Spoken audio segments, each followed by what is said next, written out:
Si vous ne savez pas où vous voulez partir, si vous ne savez pas quel est le but que vous voulez atteindre, vous allez vous perdre en fait en chemin. Beaucoup de personnes avancent sans plan de carrière. Même moi, au début de ma carrière, j'avançais sans plan de carrière. Le plan de carrière aussi va vous aider à savoir quelles sont les formations que vous devez faire. En épisode 32, M. Pascal disait, à chaque fois qu'il était face à une situation, il se répétait, mets ton cœur au-dessus et ton corps suivra. Quel est le mental que vous avez? Votre arme secrète, c'est votre profil. Pour pouvoir développer votre profil, présenter un profil qui va attirer, vous devez travailler sur vous et vous poser les bonnes questions. Est-ce que vous vous connaissez? Vous devez vous connaître.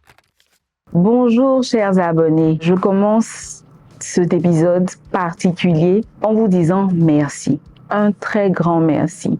Quand j'ai débuté l'aventure, je ne savais pas qu'il y allait avoir une telle vague de soutien, de partage, de conseils, de contributions. Vraiment, merci de vous avoir avec nous dans l'aventure. Merci pour les likes, les partages. Merci de vous abonner et d'inciter d'autres personnes à le faire. Alors aujourd'hui, on termine la saison 2 du podcast et je voudrais vraiment, avec ceux qui ne me connaissent pas, me représenter et puis partager avec vous quelques points qui sont, je pense, essentiels pour mieux comprendre tout ce qu'on a vécu au travers de cette saison 2.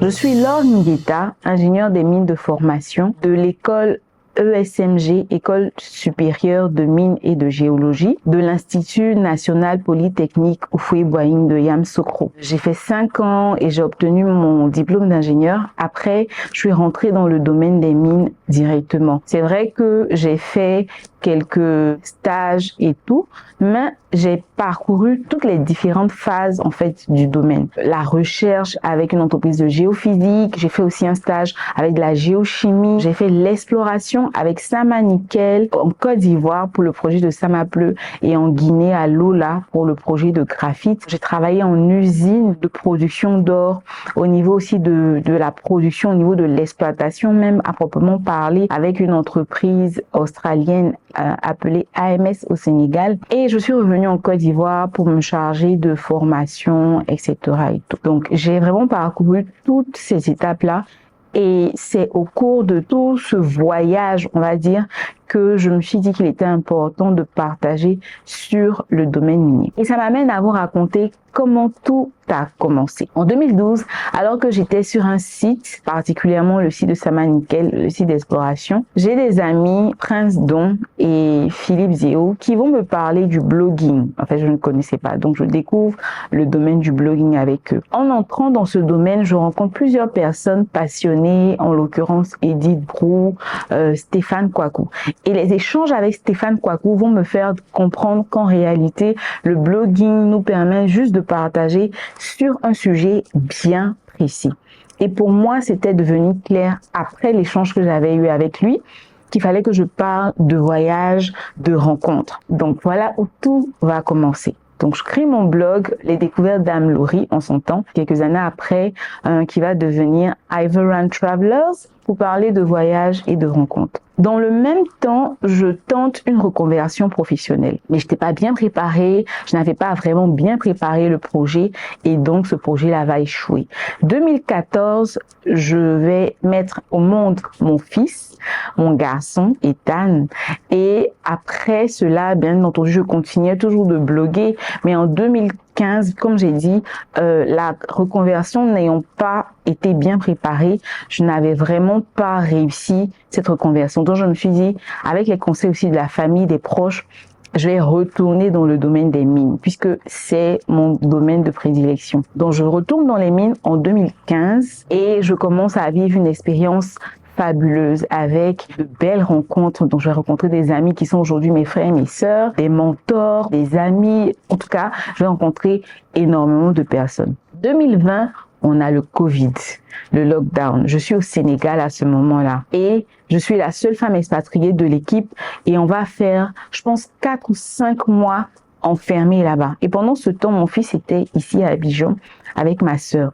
Il y a des choses que je voyais, que j'entendais, et j'étais vraiment pas toujours tranquille. J'étais triste parce que je pouvais pas le tenir dans mes bras, je pouvais pas être avec lui. Et ça m'a fait réfléchir.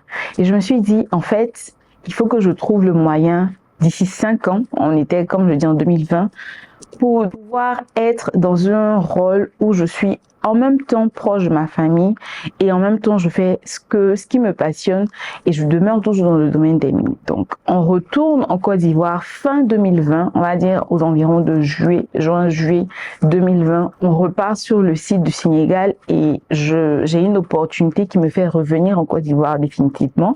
En 2021, donc je suis en Côte d'Ivoire, fin 2020. Et donc de 2021 à 2024, l'expérience que je vais vivre était assez remplie de challenges et de très belles leçons, mais vraiment de très très belles leçons. Et tous ces challenges, ces leçons, ces circonstances vont me transformer progressivement, vont m'enseigner, vont m'amener à comprendre le système, à comprendre qui moi-même je suis et à comprendre aussi qui sont les autres en fonction des enjeux, en fonction de ce qui est en présence. Et c'est là où je me suis dit, ok, il faut que je parle de ce que je vis parce que je suis sûre et certaine que d'autres personnes vivent cette situation aussi. Ou peut-être des personnes vont le vivre dans le futur.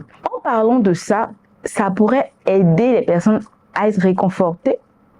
Ça pourrait les aider à avoir des idées sur comment gérer et ça peut même créer une communauté de personnes qui peuvent s'entraider, se donner des conseils, etc. Voilà comment je vais commencer à créer du contenu sur mes réseaux professionnels d'abord, pour partager les leçons que j'apprends à partir de ce que je vis, pour partager sur le HSE, mon domaine, et puis d'autres choses. Et puis fin 2024, je vais vivre des situations encore plus challengeantes et qui vont m'aider à avoir encore plus de leçons. Et je me dis, ok, il faut que je crée un podcast pour parler aussi de ces situations. Mais je vais rassembler un groupe de créatifs. Et puis, quand on va échanger, on va se rendre compte que ce serait mieux de parler du domaine minier parce que on n'a vraiment pas de podcast qui parle du domaine minier, de raconter l'histoire du domaine minier ivoirien et puis de faire connaître ces personnes qui sont dans ce domaine. Et je me dis, c'est vraiment une très belle idée. Au lieu de le centrer sur moi, je vais plutôt le faire découvrir le domaine des mines, toutes ces personnes merveilleuses qui y sont. Et puis au travers de leur partage, bien entendu, beaucoup de leçons seront tirées, beaucoup de personnes seront enseignées et on aura une plateforme disponible pour aider les jeunes à découvrir le domaine, le grand public aussi à découvrir le domaine. Voilà comment va naître le podcast Au cœur des mines. Aujourd'hui, nous sommes à la 2e saison. Il y a une première saison pour parler des 70 ans d'histoire du domaine minier, de 1960 à 2030. On a essayé d'anticiper un peu. Et donc, je vous invite à aller regarder cet épisode.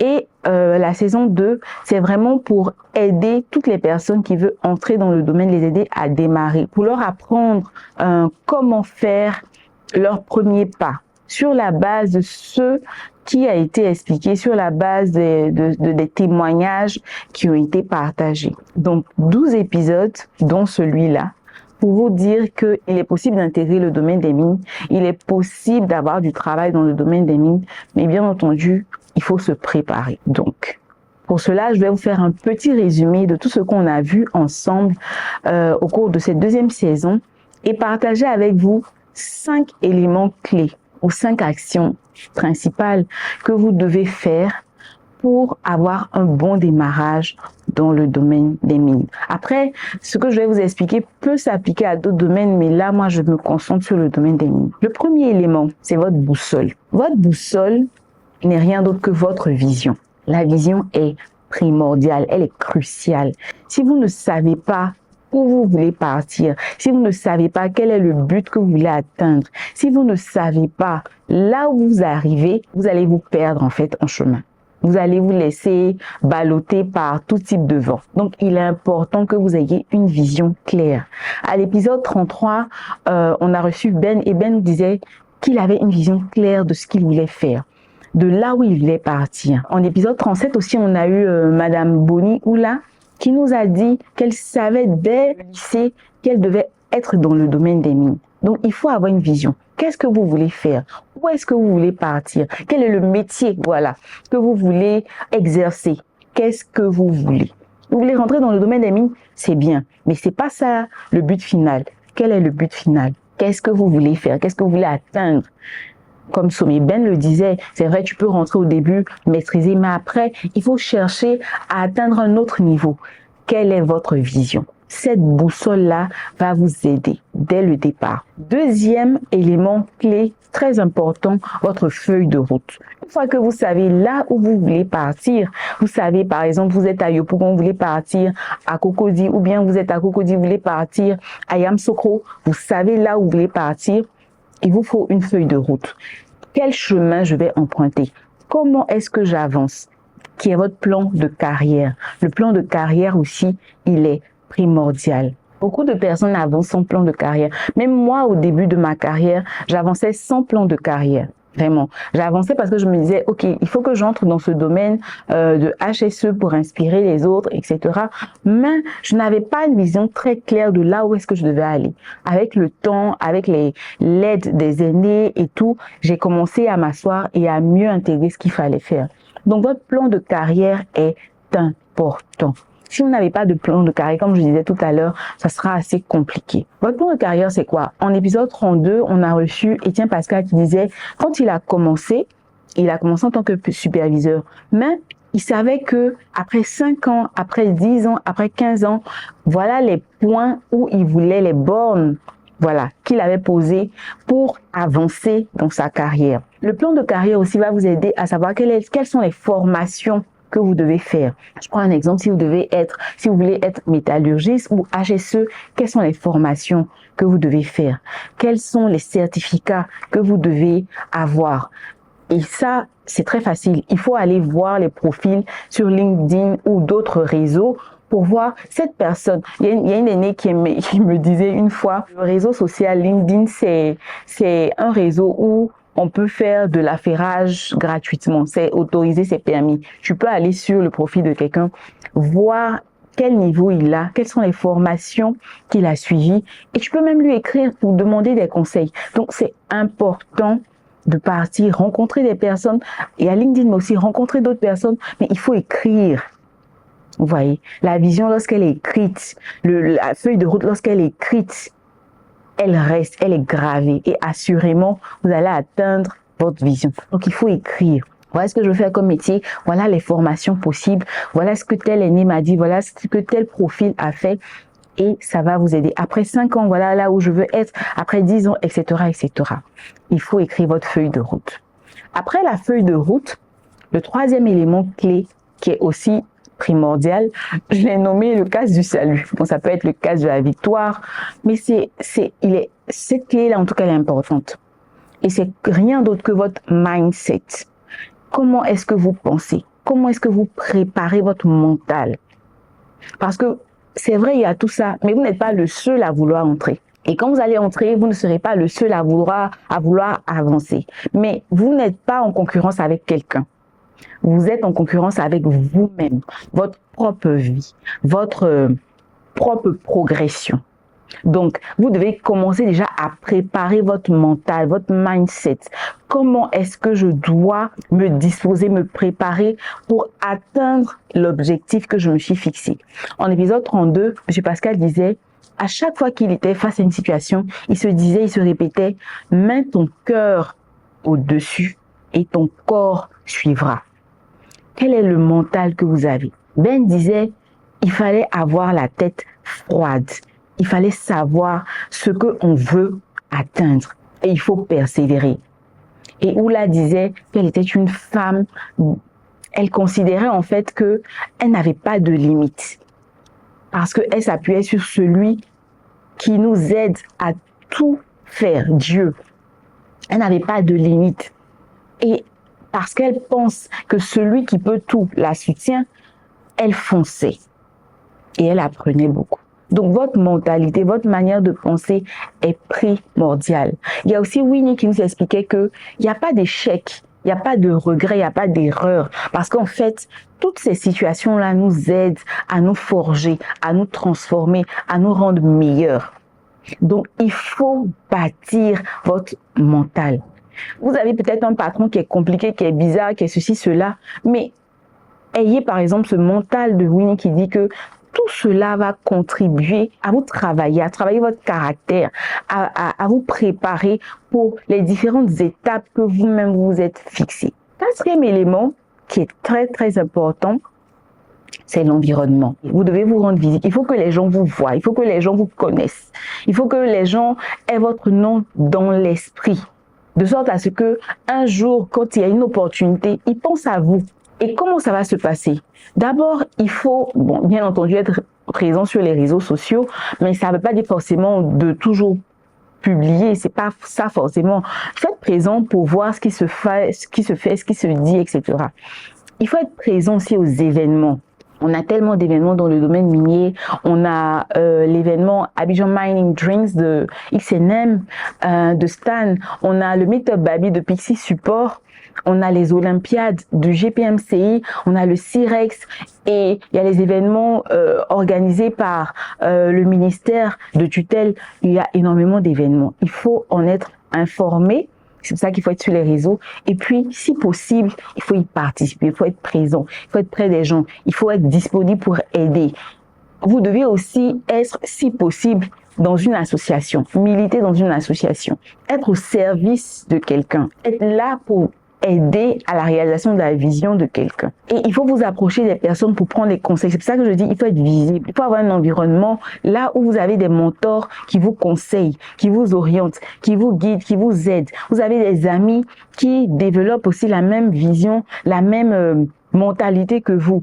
Être dans l'environnement qui va faire mûrir en fait. Vous voyez, vous préparer convenablement. L'environnement est important. Et après ça, la clé des clés, que j'ai dénommé votre arme secrète, c'est votre profil. Je parle pas que du CV. Le CV, c'est vrai, c'est important. C'est un peu l'élément que, lorsque vous allez postuler, qui va être... Mais vous-même, votre profil. Pour pouvoir développer votre profil, présenter un profil qui va attirer, vous devez travailler sur vous. Est-ce que vous vous connaissez? Et vous posez les bonnes questions. Est-ce que vous vous connaissez? Vous devez vous connaître. Vous devez connaître qui vous êtes, vos principes de vie, vos standards, vos valeurs. Qui est-ce que vous êtes? Ça, c'est très important.